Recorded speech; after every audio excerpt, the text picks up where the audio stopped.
if you have got an old bottle of whiskey, one of the key things that you want to find out is how old is that bottle of whiskey exactly? And it's one of the most common questions that I get asked in the comments or on email. What is, how do I date my bottle of whiskey? But I thought I'd do a video about how to date your bottles of whiskey.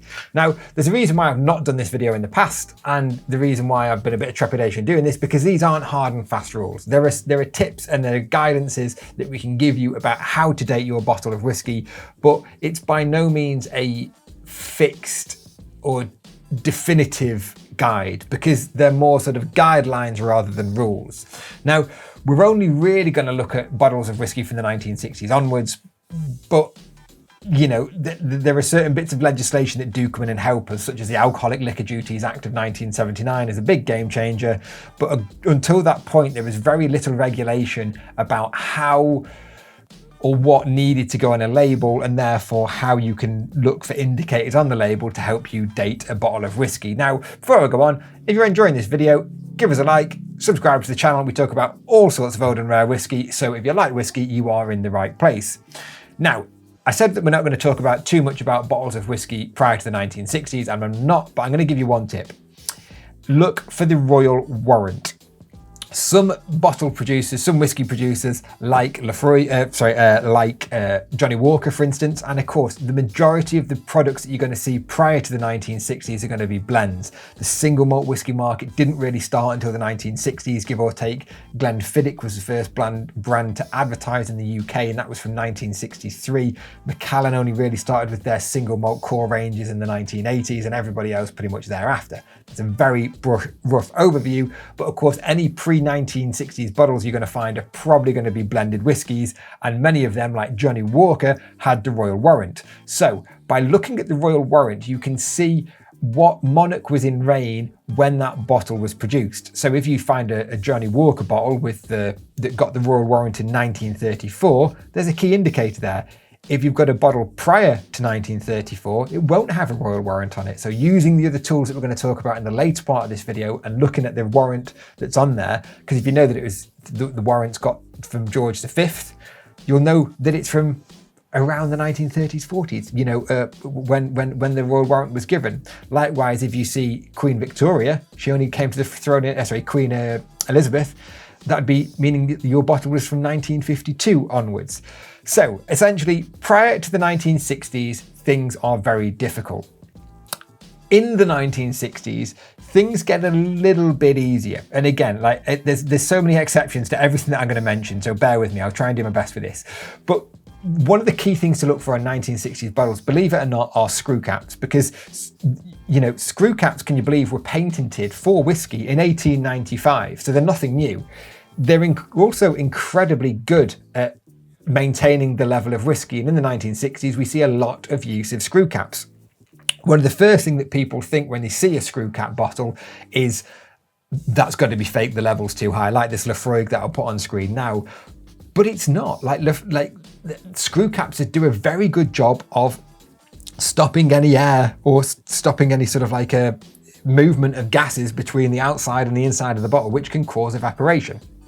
So in the 1960s, you'll find a number of various different screw caps being used on your bottles. And it's not to say that if your bottle has a screw cap, it's from the 1960s, but using a lot of the other features that you will learn later in this video, you will be able to put together a reasonably good idea of whether it is from what period it is. Now, Securo caps were a specific, really bizarre anal type of screw cap that were introduced and used for a very few years. I think they were used just for 1 or 2, 3 years maybe during the 1960s.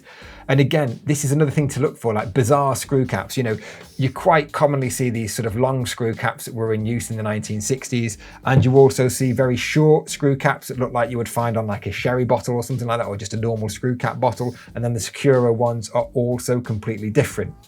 Now, another thing to mention here is that on a bottle of 1960s whiskey, there is no legislation that says it needs to have to tell you what the ABV, or the alcoholic strength, or the volume in terms of how much liquid's within the bottle on there. But you do sometimes find on a 1960s bottle, it will have the volume of the bottle displayed as 26 2/3 fluid ounces, which is the equivalent of 757 millilitres. And if you do see the proof, it will be listed as, or the ABV, it will be listed as proof. There's always exceptions to this. Look at this sort of like 50s, maybe even 1940s bottle of Macallan. It says 4/5 quart on it. So that's obviously a US measurement. And it also says 86 proof. And again, oh, come on camera, 86 proof on it. So even though this bottle is older or earlier than the 1960s, it still features some elements that weren't necessarily in legislation. The reasons why that one has is because that was for the American market. But of course, if you see a bottle that is expressed that you think is from the 1960s but says millilitres, it ain't going to be so, because any bottles from the 1960s will have proof in 26 2/3 fluid ounces. Now, you will often find the proof as being 70 proof, which is about the same as 40% in the UK. It's different in the US. I know you've got a strange, probably better system to us, but 70 proof in the UK is 40% ABV. So again, what you're looking for here is to take all the little bits, take the parts of the puzzle and try and fit them around it. It gets easier as the decades go on, but of course, all of these videos are only, possible because of our amazing sponsor, who is me and my shop, the Mark Littler shop. If you head over to shop.marklittler.com, you'll find hundreds of old and rare bottles of whiskey, from bottles of 20,000 pound Ardbeg down to 15 pound drams of Lockdo. We've got it all. Go over there, and if you're looking to buy and sell rare whiskey, head to shop.marklittler.com, because you will find a lot more information. Now, in the 1970s, things get a little bit easier. And again, it gets a little bit easier because of legislation. So in the 1970s, this is the time that we started to look forward in the UK from changing from imperial to metric. Now, this change began or was initiated in the 1960s. I think in 1965, we declared our intent to adopt the metric system, which is basically how we do things in this country. We say that we're going to do something a long time before we actually do it, and then go, oh, that's probably a bit hard. We should talk about this a bit more. HS2 people. Anyway, in 1973, the UK joined the European Economic Community, the EEC. Don't talk about Brexit, people. Shh, it's fine. Which it did, and that had an influence on accelerating the UK joining the metric system. Now, of course, on the 1st of January 1980, I say of course, but it's obvious to me, on the 1st of January 1980, the UK mandated that the use of metric units had to be there, and it had to be in metric from the 1st of January 1980. So let's come back into the 1970s, but that 1st of January 1980 date is important. So during the 1970s, you will still see bottles listed like this. You will still see 26 2/3 fluid ounces and proof as your standard measuring system. There aren't many other cues to give you other than the packaging, which we're going to touch in a bit shortly. But one of the very good key indicators here is when you will find dual measurements. So we know that on the 1st of January 1980, everybody had to start using metric units rather than imperial units. So towards the end of the 1970s, you'll start to see two types of measurement appearing on a bottle. You start to see 26 2/3 fluid ounces alongside 757 millilitres, and you also start to see 70% proof alongside 40% ABV. The reason being that they had to forecast accordingly. There's no point producing whiskey and thinking, well, these labels are going to be obsolete on the 1st of January 1980.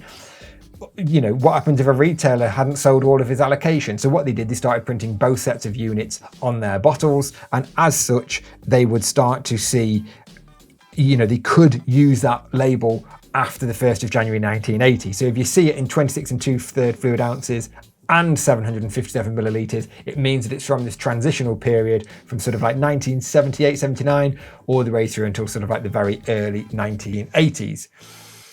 Now, the 1980s is a bit of an easier thing, because we now know that we've transitioned from imperial, like the 26 2/3 fluid ounces, like this. You don't see the 26 2/3 fluid ounces, and you move over to milliliters. Now, as we've said, the literal translation from 70% is 40 ABV.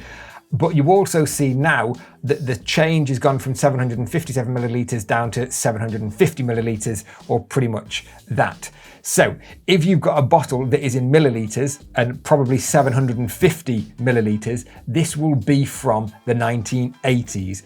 It was only during the 1980s that we used this 750 milliliter format, because again, this ties in to EEC, or European Economic Community regulations. Now, there was a further transition, and you can see that we're picking up speed now. There was a further transition from the end of the 1980s through to the early 1990s, when as the UK, we moved away from 750ml bottles to 700ml bottles. And this transition took place in around 1991 or 1992.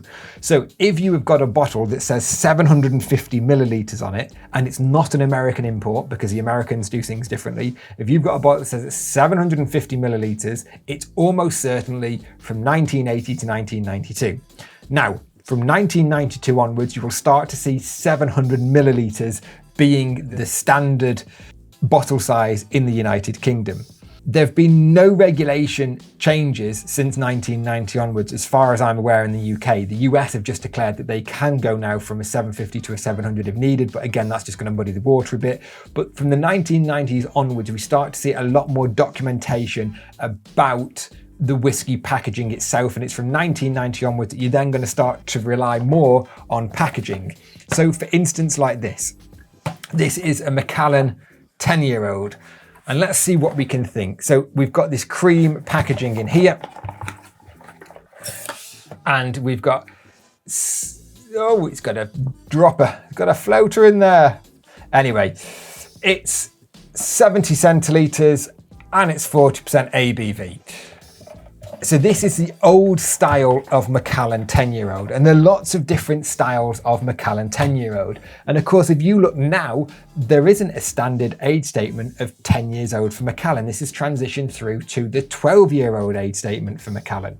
So when you've got a bottle that's 700ml, you know it's from 1992 onwards. So you then have to do your research. You have to start looking at places like Whiskey Base. You have to start looking at whiskey auctions, or you have to buy some very expensive books like Emmanuel Dron's book, which are going to cost you £300 or £400, but it will help you date that bottle, because it's now from the 1990s onwards that you start to see an acceleration in terms of different products coming through, which means that you'll be able to identify much better exactly when that bottle of whiskey was released.